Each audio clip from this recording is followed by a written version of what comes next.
প্রতিযোগী দেশের ইন্ধন ঝুট ব্যবসার নিয়ন্ত্রণ ঘিরে দেশের পোশাক শিল্পকে অস্থিতিশীল করা হয়েছে বলে মন্তব্য করেছেন শ্রম ও কর্মসংস্থান সচিব এইচ এম শফিকুজ্জামান।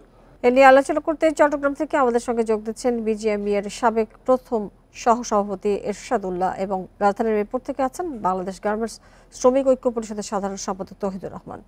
আমি শুরুতেই যাচ্ছি তৌহিদুর রহমানের কাছে। তৌহিদুর রহমান, পোশাক খাতে এমন অস্থিরতা এবং শ্রমিক অসন্তোষের কারণ কি আসলে?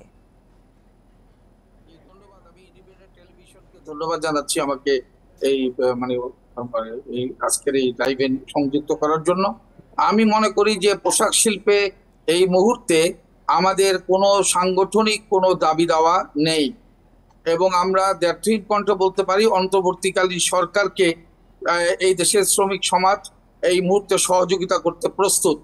কিন্তু আমাদের কাছে মনে হচ্ছে যে রাজনৈতিক পট পরিবর্তনের খেলায় আমাদের এই যে আশুলিয়া এবং গাজীপুর জোনে আপনার যে জুট বাণিজ্যের যে একটা খেলা চলে চর দখলের মতো, এই দখল বাণিজ্য এখানে একটা অন্যতম কারণ বলে আমাদের কাছে এই মুহূর্তে প্রাথমিকভাবে মনে হচ্ছে। পাশাপাশি আপনি জানেন যে এখানে দলীয় একটি সিন্ডিকেট সব সরকারের সময়, যেহেতু বিগত 16 বছর এক ধাঁচের একটি সরকার ছিল, সেহেতু আমরা এই ধরনের নৈরাজ্য দেখতে পাইনি। কিন্তু যেহেতু এখন অন্তর্বর্তীকালীন সরকার ছাত্র শ্রমিক জনতার আন্দোলনের মধ্যে ক্ষমতাসীন হয়েছে, এই মুহূর্তে তারা নতুন ভাবে এই বাণিজ্যগুলো দখল করার একটি পায়তারা করছে এবং পাশাপাশি বুঝতে পেরেছেন এবং জানতে পেরেছেন কি ব্যবস্থা নিয়েছেন আপনারা, কারণ এই অসন্তোষ তো আপনাদেরই ক্ষতি করছে। আমরা যেটা বলতে চাচ্ছি, ইতিমধ্যে সরকারের সাথে দফায় দফায় বিভিন্ন শ্রমিক সংগঠন আমরা কথা বলেছি, শ্রম উপদেষ্টার সাথে। আমরা যেটা বলতে চাচ্ছি যে কারখানা ভিত্তিক বেশ কিছু শ্রমিক সমস্যা এখন বিদ্যমান। কারখানা ভিত্তিক এক্স কারখানার সাথে ওয়াই মিল নাই, ওয়াইয়ের সাথে জেড মিল নাই। আমরা বলবো যে কারখানা ভিত্তিক কিছু সমস্যা আছে যেগুলো আলাপ আলোচনার মাধ্যমে যদি সমাধান করা যায়, আমার মনে হয় না যে শনিবার থেকে এই অঞ্চলে, বিশেষ করে আশুলিয়া অঞ্চলে শ্রমিক অসন্তোষ দেখা যাবে বলে আমি মনে করি না। আমার সঙ্গে থাকবেন, আমি একটু এরশাদুল্লাহর কাছে যেতে চাই। এরশাদুল্লাহ, আপনি সবকিছু শুনলেন, পরিস্থিতি এবং কারণের বিষয়টিও জানলেন। এই বিষয়ে আপনাদের কি ধরনের উদ্যোগ নিয়েছেন আসলে?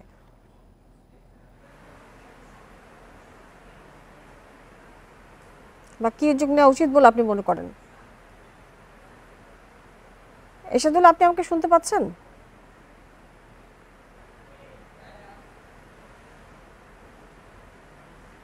আমরা এরশাদুল্লাহর সাথে সংযুক্ত স্থাপনের চেষ্টা করছি। শুনতে পাচ্ছেন আপনি আমাকে এরশাদুল্লাহ?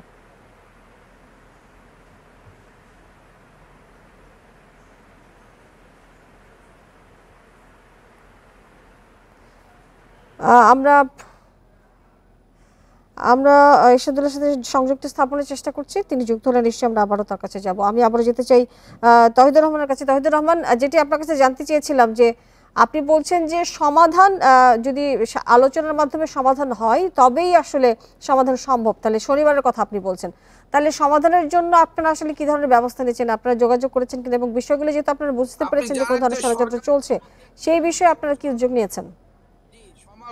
সমাধানের লক্ষ্যে শ্রম মন্ত্রণালয়ের উদ্যোগে একটি রিভিউ কমিটি হয়েছে, যেখানে শ্রমিকদেরকে তাদের অভিযোগগুলো জমা দেওয়ার জন্য বলা হয়েছে। আমি আশা করব রিভিউ কমিটি কেন্দ্রীয়ভাবে বসে না থেকে এই উপদ্রুত অঞ্চল যেখানে অসন্তোষ হচ্ছে সে অঞ্চলগুলোতে কারখানা ভিত্তিক বিভিন্ন অঞ্চলে যেয়ে তারা যদি শ্রমিকদের সাথে কথা বলেন এবং সমস্যাগুলো লাঘবের জন্য মালিক, শ্রমিক এবং প্রশাসন যদি চেষ্টা করেন, আমি মনে করি এই সমস্যার সমাধান সম্ভব। কারণ সাধারণ শ্রমিকরা কাজ করতে চায়, এটাই হচ্ছে বড় আমাদের জন্য আসার ব্যাপার, যে সাধারণ শ্রমিকরা কাজ করতে চায় কিন্তু তারা নিরাপত্তাহীনতায় ভুগছে। এই ব্যাপারটা সরকারকে এনশিওর করতে হবে তাদের নিরাপত্তার বিষয়টা। জি, কারা ইন্ধন দিচ্ছে, কারা জড়িত বলে আপনি মনে করেন? আসলে কারা করছে? আমি তো বলতেই চাচ্ছি যে এখানে রাজনৈতিক পট পরিবর্তনে যারা বিগত সময়ে ব্যবসা করেছেন তারাও এখানে আছেন, যারা নতুন ভাবে আবার এখানে ব্যবসা করতে চান তারাও আছেন। অশুভ একটা প্রতিযোগিতার কারণে পোশাক শিল্প এই ধরনের পরিস্থিতির সম্মুখীন হয় এবং সেখানে রাজনৈতিক দলের অনেক পর্যায়ের নেতৃবৃন্দরা যুক্ত থাকেন, অনেক টায়ারের নেতৃবৃন্দরা যুক্ত থাকেন। আমি বলবো বিশেষ করে এই মুহূর্তে প্রত্যেকটা রাজনৈতিক দলকেই তাদের কর্মীদেরকে, নেতাদেরকে সীমার মধ্যে নিয়ে আসার চেষ্টা করা। আর কারখানা ভিত্তিক সমস্যাগুলো আলোচনার মাধ্যমেই সমাধানের জন্য উদ্যোগ নেওয়া, এটাই আমি মনে করি। তহিদুর রহমান সঙ্গে সবচেয়ে থাকবেন। আমরা এরশাদুল্লাহকে পেয়েছি, আমাদের সাথে সংযুক্ত হয়েছেন তিনি। এরশাদুল্লাহ, আপনার কাছে আমি জানতে চেয়েছিলাম যে আপনি শুনছিলেন কিনা আমি জানি না তহিদুর রহমানকে। আমি একটু যদি আপনাকে বলি যে শ্রম ও কর্মসংস্থান সচিব তিনি বলেছেন আজকে যে অস্থিরতার কারণ ঝুট ব্যবসা নিয়ন্ত্রণ অন্য দেশের ইন্ধন। আপনি কি তাই মনে করেন কিনা? ধন্যবাদ আপনাকে। আসলে তো সমস্যাটা আছেই এখানে। তো জুট ব্যবসা অন্য একটা কারণ এতদিন পর্যন্ত 15 বছর একটি সরকার ছিল, যে অবৈধ সরকার ছিল, তাদের যে দোসররা এই কাজগুলি করেছেন তারা হঠাৎ করে দেশ থেকে পালানোর পরে এইটা একটা গ্যাপ সৃষ্টি হয়েছে এবং এই জুট ব্যবসা নতুন করে আবার অন্য লোকগুলি এখন স্থান করে নিচ্ছে, সে কারণে এগুলি হচ্ছে। তবে এখানে ফ্যাসিস্ট সরকারের দোসররা কিন্তু তাদেরও হাত আছে এই সমস্যাটা সৃষ্টি হওয়ার জন্য। আমি মনে করি সরকারকে কঠোরভাবে এই সমস্যার সমাধান করতে হবে। কারণ যেহেতু আমাদের গার্মেন্টস শিল্প হচ্ছে একটি অর্থনৈতিক খাত এবং আমাদের এটা আপনারা জানেন আমাদের বায়েররা অত্যন্ত তারা কিন্তু সংকুচিত হচ্ছে। তারা কিন্তু এখন বায়েরা তারা বিভিন্ন ধরনের সমস্যার তাদের জন্য সৃষ্টি হবে বলে মনে করি। সুতরাং বায়ারদের সাথে দেশের অর্থনীতির সাথে সরকার যদি এইভাবে তাদের দৃঢ় পদক্ষেপ না নেয়, এবং আমি মনে করি এখানে প্রতিটি ফ্যাক্টরিতে আমি শ্রমিক এবং আমাদের যারা শ্রমিক নেতৃবৃন্দ আছে মালিকদের নিয়ে একটি কমিটি করে প্রত্যেকটা ফ্যাক্টরিতে সুন্দরভাবে চালানোর জন্য ব্যবস্থা নিতে হবে। এই যে শ্রমিক অসন্তোষে যে আমরা দেখেছি যে সাভারের আশুলিয়া শিল্পে 219টি পোশাক কারখানা বন্ধ হয়ে গেছে, সব কারখানা আসলে কবে খুলবে? তাতে তো আসলে অনেক বড় ক্ষতির সম্মুখীন আমাদের হতে হচ্ছে। এটা তো আসলে শ্রমিক অসন্তোষ না, এখানে করোনা হচ্ছে। এটা ফ্যাসিস্ট সরকারের দোসররা সরকারকে অস্থিতিশীল করার জন্য এই জিনিসগুলো করানো হচ্ছে। সুতরাং সরকারের গোয়েন্দা বাহিনী যারা আছে তারা এই ব্যাপারে পদক্ষেপ নিতে হবে, তাদেরকে খতিয়ে দেখতে হবে কারা এই ঘটনাগুলি করছে, এবং এই ব্যাপারে যদি তড়িৎ গতিতে ব্যবস্থা না নেওয়া হয় তাহলে দেশের অর্থনীতি আরও সমস্যার সৃষ্টি হবে এবং বায়েরা যে অর্ডারগুলি দিয়েছে আমাদের ফ্যাক্টরির মালিকরা কিন্তু ক্ষতিগ্রস্ত হবে।